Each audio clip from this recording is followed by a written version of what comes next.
Hey y'all, welcome to my channel. My name is Ron and I am the candle making coach. The other day I posted a video on TikTok about understanding wicking for the bottom half of your jar. So I thought I'd make a YouTube video and explain a little more in depth about that.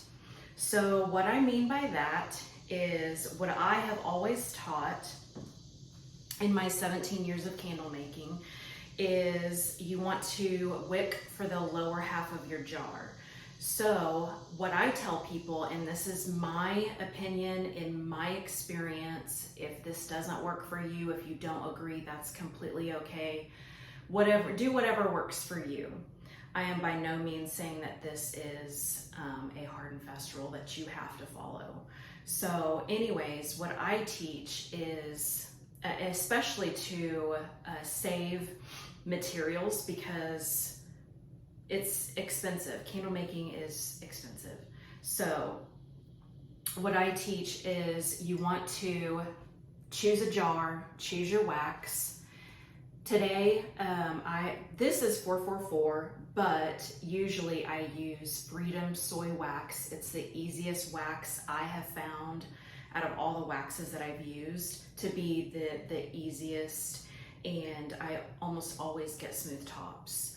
So I teach to choose your jar, choose your wax, and fill half of your jar.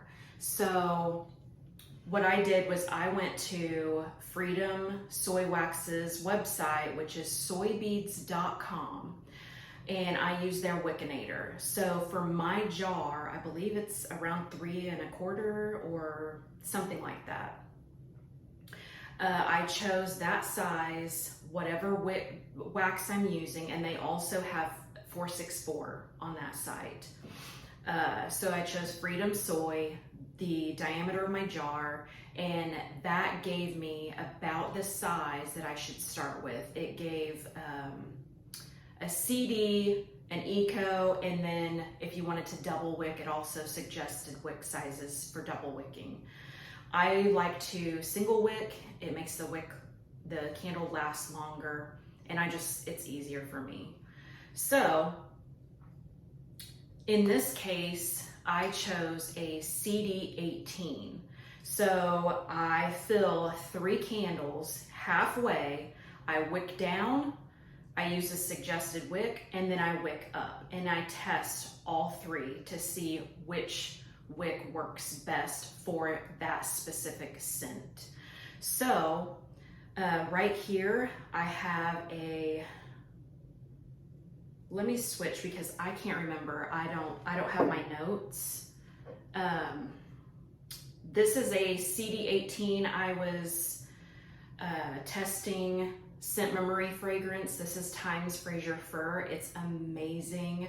Highly, highly recommend. Right here, I'm testing another scent from a different company. It is really good. I'll do another video on that since I'm still testing that out. But this is 464, and this is a CD 18. So if you can see, sorry, I'm using my phone, so I can't work it very well. There's that hang up right here, all that hang up. That's okay, because we're not so much worried about the top half of the jar, we're worried about the bottom half.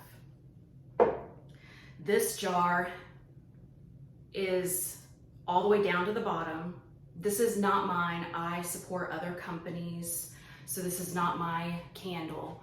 But if you see all of that hang up, that is a properly wicked candle. You see it's all the way to the bottom, as low as it can go, but you've got all that hang up. Again, a properly wicked candle. It burned beautifully. This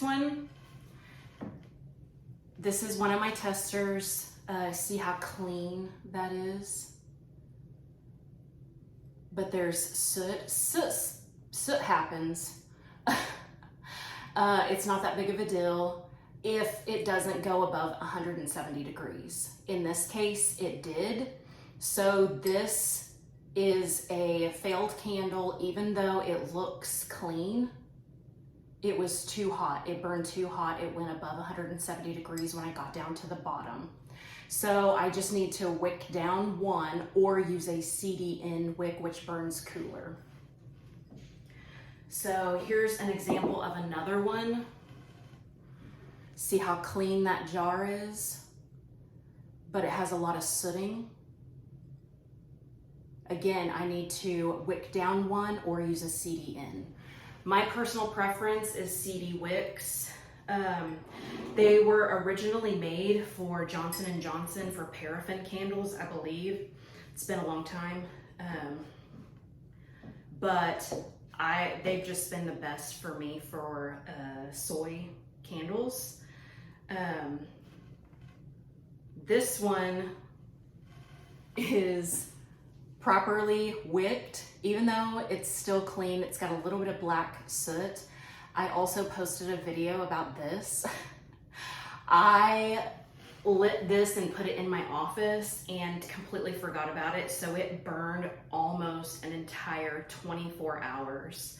And if you see the pink, that was the melt pool. That's as deep as the melt pool got.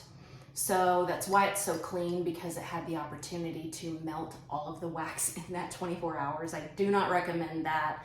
That was a complete accident. But look how awesome that looks. There's almost no sooting.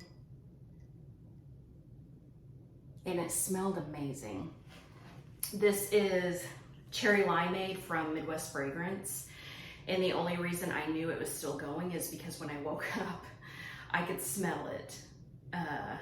It was very pronounced in the house. It scented the entire house once I came out of my bedroom.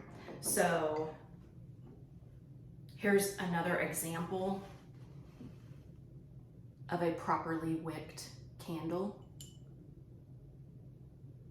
But this still could surprise me.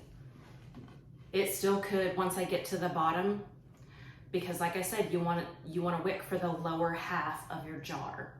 So this still could burn too hot, as long as you don't go above 170 and your flame doesn't reach higher than 3 inches. There's a couple other rules from, I think, American Candle Association. I'll have to look those up.